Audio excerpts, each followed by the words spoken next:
Hay una cosa que mi ex mejor amigo no sabe. No sabe que fui yo. Y nunca lo sabrá.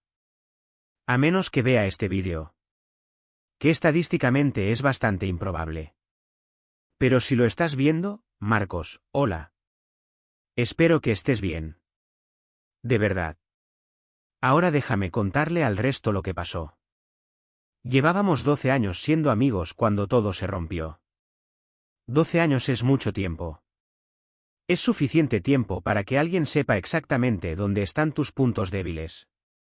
Para que sepa qué te duele y cómo duele y cuánto aguantas antes de que algo te rompa. Para que sepa cosas de ti que ni tu familia sabe. Marcos sabía todo eso de mí. Y lo usó.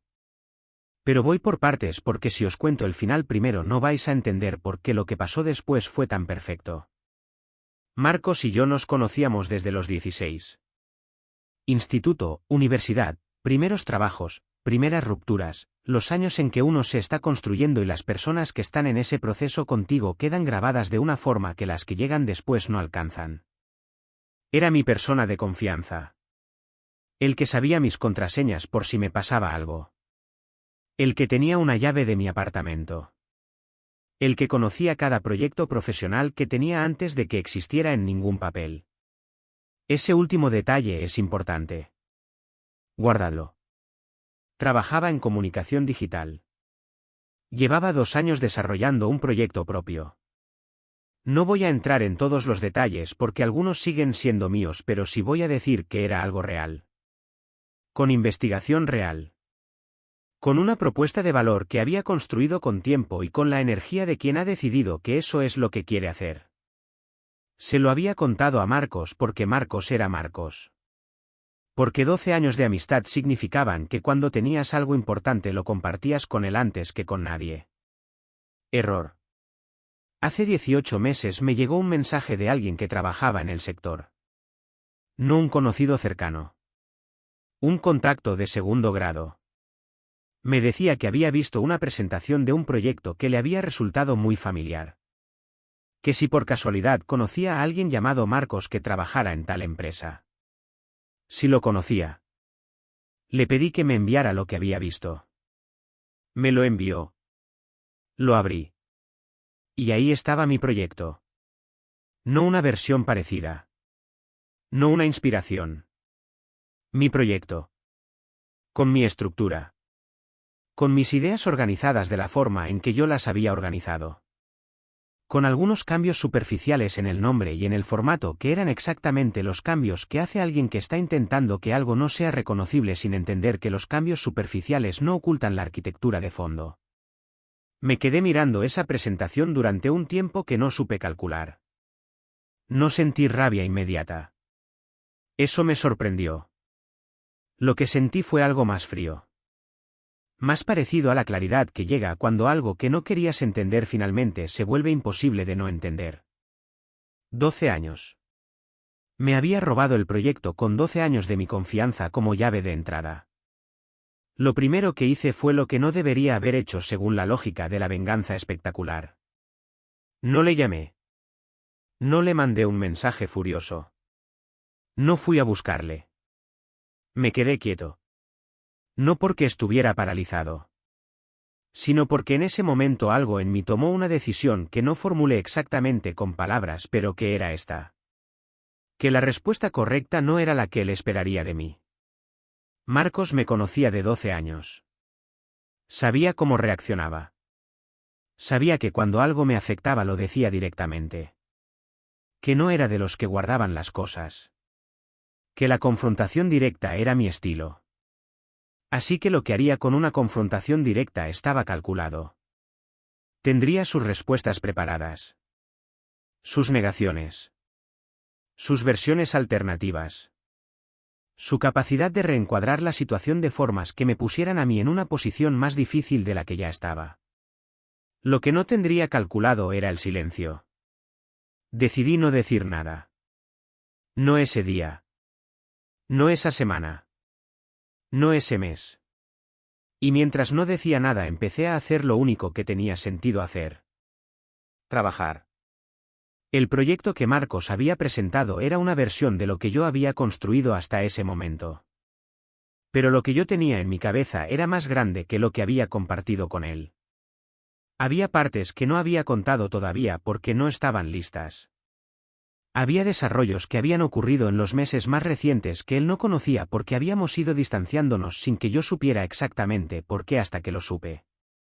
Esas partes eran mías completamente. Y me puse a construir con una intensidad que el periodo anterior no había tenido. No de rabia exactamente, sino de esa energía específica que produce tener algo que demostrar aunque nadie sepa todavía que lo estás demostrando. 3 meses después de recibir ese mensaje tenía algo que era significativamente mejor que lo que Marcos había presentado. No porque me hubiera esforzado más, sino porque el tiempo había seguido avanzando y las ideas que necesitaban madurar habían madurado y el resultado era otra cosa completamente. Lo presenté. No en el mismo lugar donde Marcos lo había presentado. En un contexto diferente. Con personas diferentes. Con la documentación que demostraba la cronología de lo que había construido. Con fechas. Con versiones guardadas. Con el rastro digital que produce trabajar en algo durante 2 años y que nadie puede fabricar retroactivamente. La recepción fue de las que no esperaba que fueran tan inmediatas. Y aquí viene la parte que Marcos no sabe. Porque en ese sector las personas hablan. Y cuando una propuesta tiene impacto la gente habla sobre ella. Y cuando la gente habla sobre ella a veces llega a oídos de personas que han visto algo similar antes. El contacto que me había enviado el mensaje original me escribió de nuevo 3 semanas después de mi presentación. Me dijo que había habido conversaciones sobre el proyecto que Marcos había presentado. Que algunas personas que lo habían visto también lo que yo acababa de presentar. Que las conversaciones que estaban ocurriendo no eran favorables para Marcos.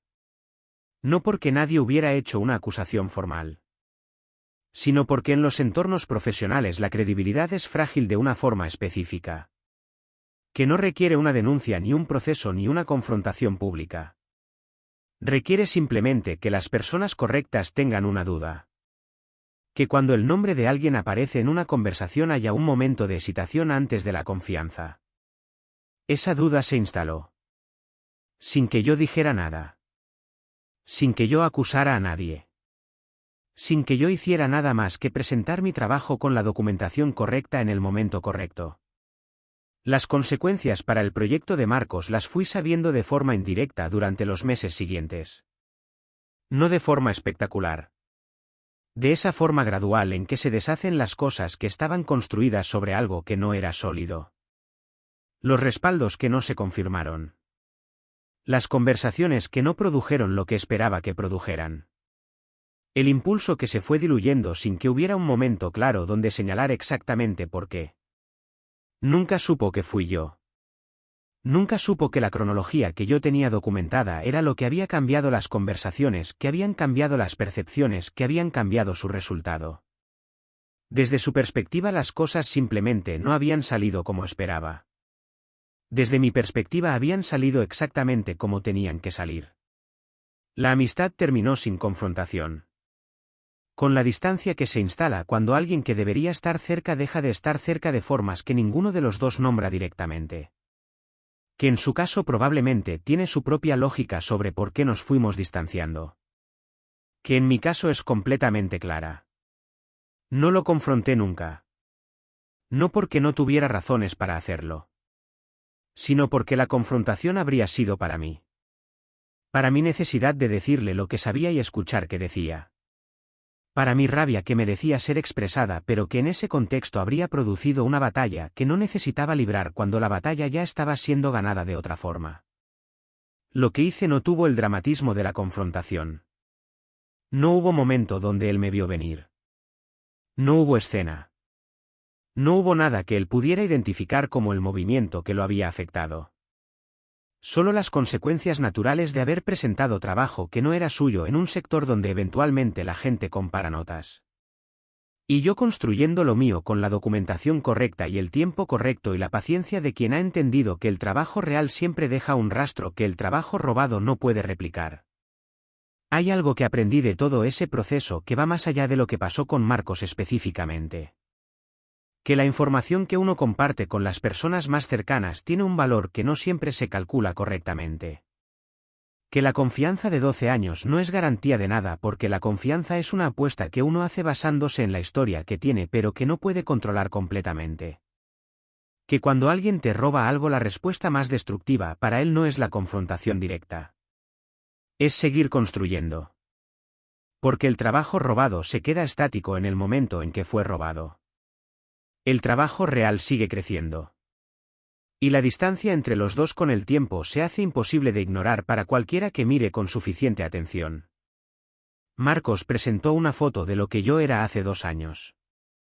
Yo seguí siendo lo que era y construyendo lo que estaba construyendo. Y esa diferencia hizo todo el trabajo que cualquier venganza espectacular no habría hecho tan bien. Hay una última cosa que quiero decir. No guardo rencor hacia Marcos en el sentido activo de esa palabra. Lo que guardo es información. Sobre quién es y sobre lo que es capaz de hacer cuando cree que puede salirse con la suya. Esa información vale más que el rencor porque el rencor consume energía y la información simplemente existe. Y existe de una forma que organiza perfectamente como de cerca permito que esté alguien en mi vida. Marcos está a la distancia correcta. La que corresponde a alguien que sé exactamente lo que es. Y esa distancia también es una consecuencia. Silenciosa. Permanente. Completamente invisible para él. Como todo lo demás. Eso es todo. Gracias por escucharme.